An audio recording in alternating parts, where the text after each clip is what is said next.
Welcome to the Village Board Meeting. It is October 6th, 2025 at 7 p.m. Your first order of business tonight is to ratify the meeting minutes of our September 8th meeting. I need a motion to ratify the meeting minutes. Denise makes the motion and Heather seconds. All in favor? Aye. Aye. Moving on to our reports from our departments. From our police department, total incidents for the month of September was 146. Incidents year to date is 1,171. Total investigations to date is 154. I have our water testing results. We have a test result that was taken at 48 East Potter Avenue, one at 75 Quaker Street, and one at 89 North Street. All samples came back good. The village water is safe to drink. From our Granville Village Court, from Roger Ferrando, this is to certify the report from the month of September. A check for the amount of $1,533 was sent to the Chief Fiscal Officer of the Village of Granville on Thursday, October 2nd, 2025.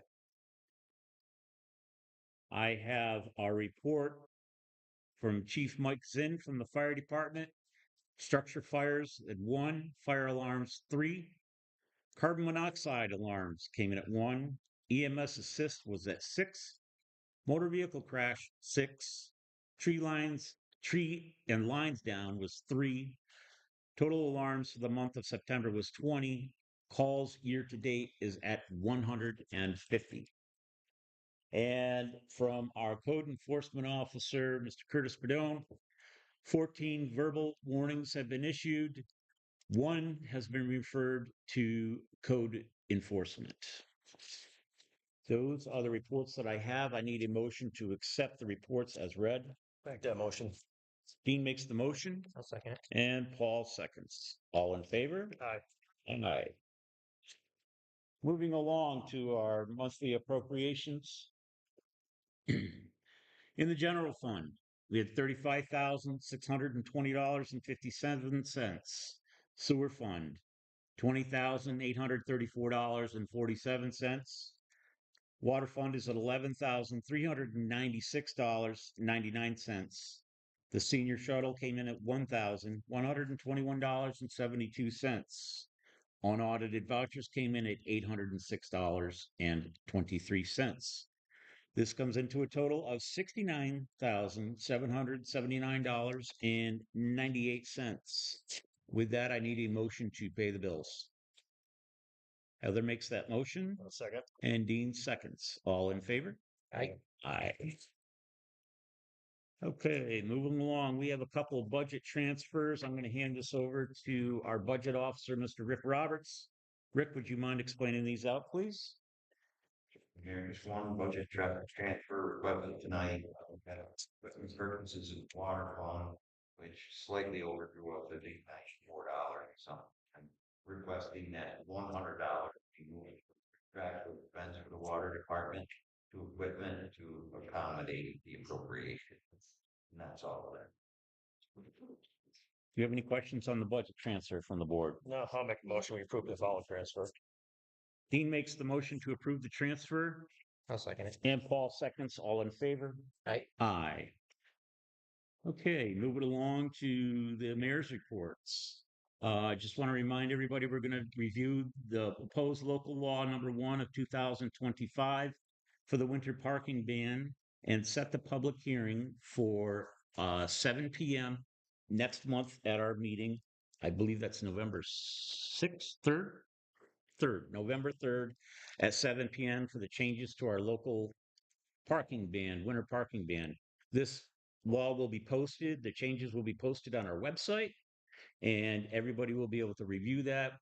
We were going to get it here tonight, but Mike is on his way back from Spain and was unable to get here. So it will be posted as soon as we have it out there, and the public hearing will be set for 7 p.m. at our next hearing or at our next meeting. Speaking of our website, we have had some calls that there is some discrepancies on the information that's on the website, and we are aware of them. D is going to contact our website provider this week or next week and to have these items corrected as soon as possible. Things such as the Granville Youth, the Panthers, and 2 volunteer fire departments, things in Manchester Wood. That information is no longer, those things are no longer there. So we are going to update it and pay a little more attention to our website. And again, any questions about something like that that's going on in the village, don't be afraid to contact our office. And we'd like to thank everybody that has pointed these items out so we can take care of them, and we will correct that.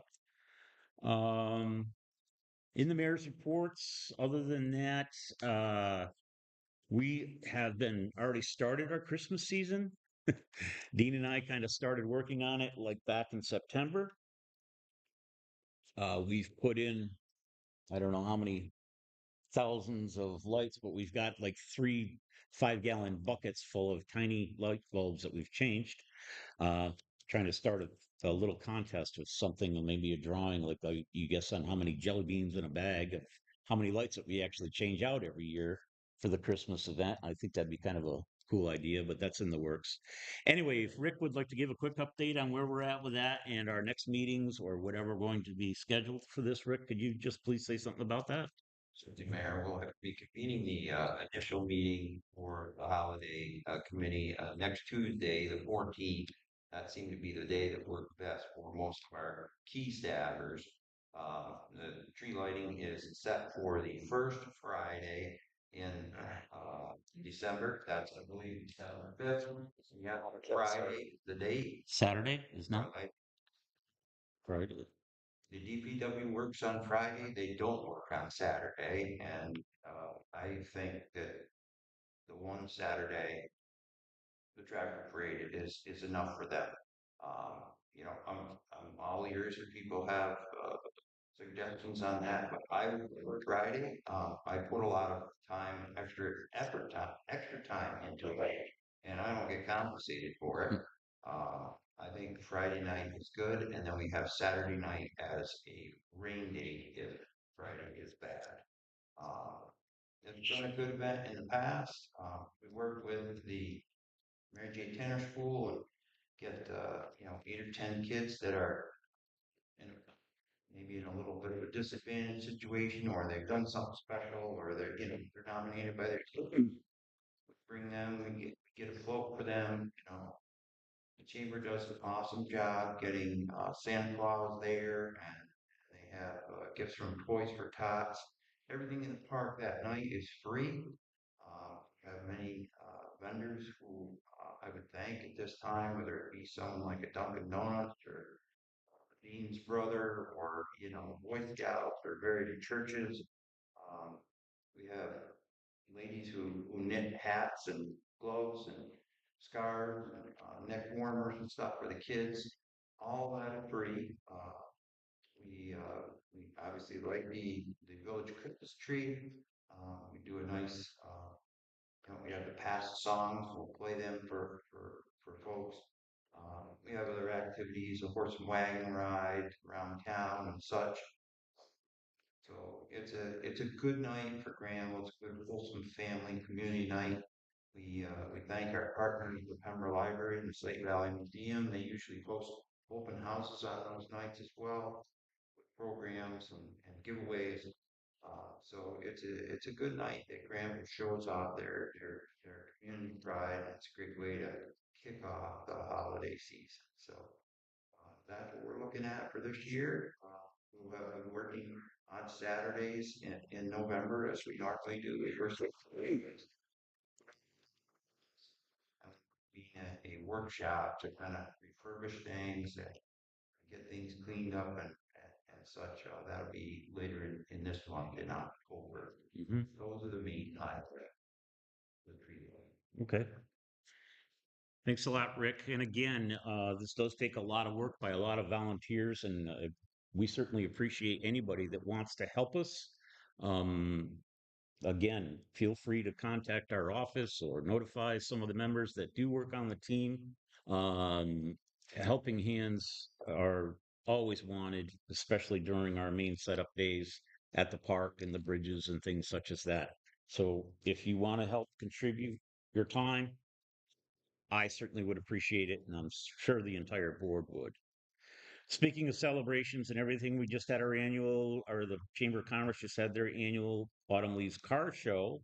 I understand I wasn't in town for that. I heard that it was a very successful event. Denise, would you like to speak a little bit about that?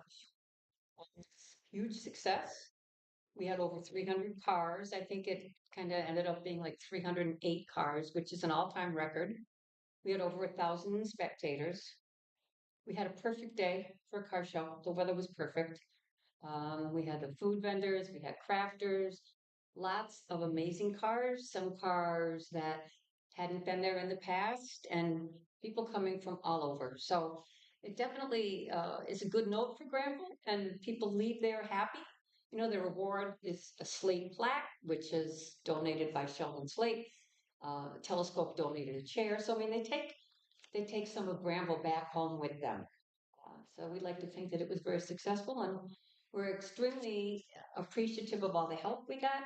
The DPW, the town helping with the road down at the Little League, the fire department for letting us use the fields, for all the volunteers. We had tremendous numbers of volunteers this year. So it was a very successful event. And hopefully next year will be just as good and the weather will be great. That's it. Thank you. Okay, moving along on our agenda, I'm going to open the floor to public comment section of our meeting. If you would like to say something or address the board, please do address the board as a whole. You will have 5 minutes to discuss whatever you want to bring about to us. This is not a question and answer session, but if you have something that you would like to say, now would be your time to say it. So as it stands right now, if anybody would like to say something or speak to or approach the board, the floor is yours for the next 5 minutes. If anybody has anything to say. Okay, if nobody, oh, you do. The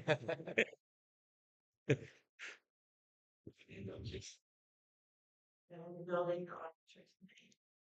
And I'm just curious, as we're spending a lot of time in renovating it, that intersection is a little crazy at times. The amount of questionable driving that goes on. So I didn't know if ever, the police department here, like ever just parked in that vicinity or did anything to kind of help. It's just a lot of impatient people who like to speed through there.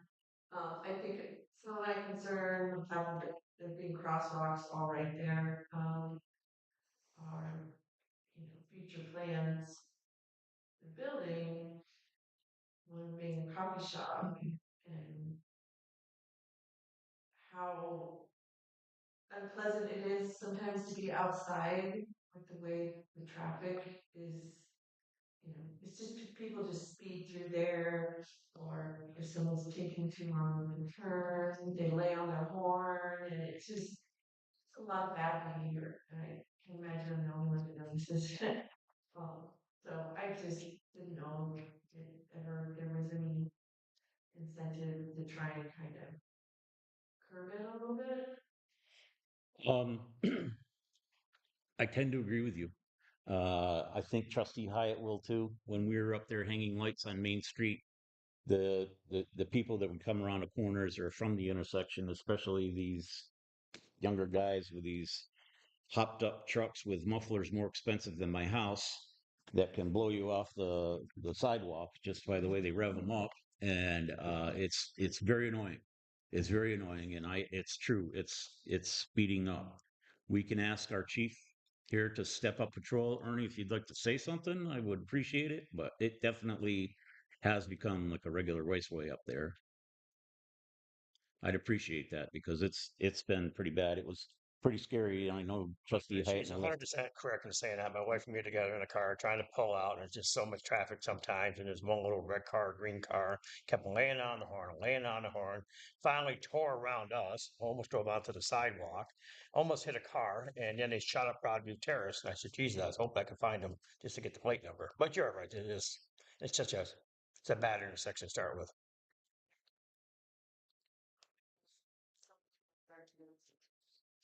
But on a positive note, I want to thank you for all the work you're doing on that building. It's looking pretty darn nice, looking awesome. I like your storefronts.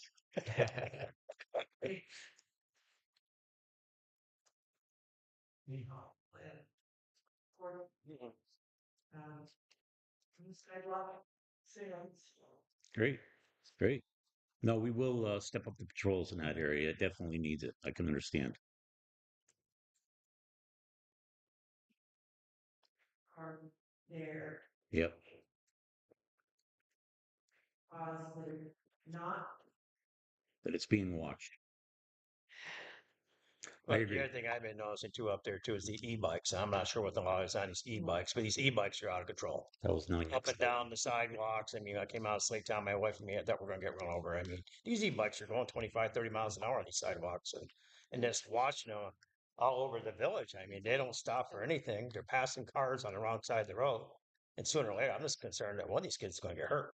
And a lot of times they don't even wear helmets. I'm not sure if they're supposed to wear helmets on them. I assume they do, but That was my next item on my list here, is to address that. It's already becoming a problem. I get it that the younger kids can drive these things around, but Dean's right. Some of these things look like mini motorcycles, and they are trucking along 30 miles an hour. I myself was coming out of O'Reilly's Auto Parts out the front door, and these are electric. You can't hear them. I'm thankful for that because if they were dirt bikes, I'd probably be screaming loud, but I nearly got run down by a kid that came at me, and he must have been doing 20 miles an hour on a sidewalk. They are extremely dangerous. I do believe that the rule is on these e-bikes that they are allowed on the side of the road only. Am I correct about that, Ernie? That is correct. And they should be wearing helmets and they are not allowed on the sidewalks. So I want to stress that as much as possible that these e-bikes are not allowed on the sidewalks. You are also not allowed to zigzag in and out of traffic just because a car is slower in front of you and you have something that can excel past a vehicle, whether it's parked or not. It's becoming a dangerous situation. And I notice them that they're becoming more and more popular, as well as the electric scooters and skateboards and even some of the wheelchair access, electric wheelchairs that are very difficult to see when you have a truck hood or if you're driving a larger vehicle that you can't see over the hood very well. Some of these things are below the hood of the vehicle. uh, Put a flag on it, put something up there that lets people know that you're there. Some of these e-bikes also, you know, blinding headlights. I know that they have these LED lights on them, so it's becoming an issue. Again, I was going to approach our police department about this too as well. It's becoming a danger, and I want to stress the fact that they are supposed to be on the side of the road and the side of the road only. And if they are caught riding up and down the sidewalks, there's going to be ramifications for it because it's getting pretty scary. Those are for walking pedestrians only. And I want everybody to please adhere to that before somebody seriously gets hurt. About the rail trail? That's up to the state. We've been discussing that more and more. There's no motorized vehicles on the state, but back when they made that law, there was no such thing as an e-bike. So we have approached the people about the state, about the that govern the rail trail. Um, right now, it's a very gray area because yes, it's powered by an electric motor, but does the law state internal combustion or a battery, driven? So I hope to get some answers on that. It's still been up in the air whether they're going to allow that or not. My guess is no, because a lot of the Adirondack Park trails do not allow them. And those are all the paved trails. So, again, governed by the state. So we're going to look and see how that one peels off. But again, that's not a decision of the villages, as we do not own that. Had a lot of activity Prospect Street, Glen Street, Meadowy Street. Mhm. And I love kids. I have no problem with kids, but I mean, there are some really little kids. Yeah. And they are flying up right down the middle of the street, no helmets, nothing. The other day, this kid came flying out of Little League, and honest to Pete, I was just mentioning it to Ernie. If a car had been coming down Glen, he never would have been able to stop. Mm. He would have gone right into the side of the car. No helmet, nothing, just flying. No, it's becoming a real danger, and it's like I say, they're becoming more and more popular, and these things are getting faster and faster and faster. I can see what it's like them. But Oh yeah, they look a lot of. I mean, I have one. They're a lot of fun. There's no doubt about it. But there's got to be some regulation on them here. And I just want to let everybody know that they are only allowed on the side of the road, not on the sidewalks. So everybody could pass the word on that. I would really appreciate it. Moving along, is there anybody else that would like to say anything to the public or has a comment? If not, I'm going to close the floor to public comment. I do need a motion to adjourn to executive session to discuss employee relations for a short time. I'll make that motion. Dean makes the motion and Denise seconds. All in favor? Aye. We'll be right back, folks.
No major decisions were made during executive session. So at this time, I need a motion to close the meeting.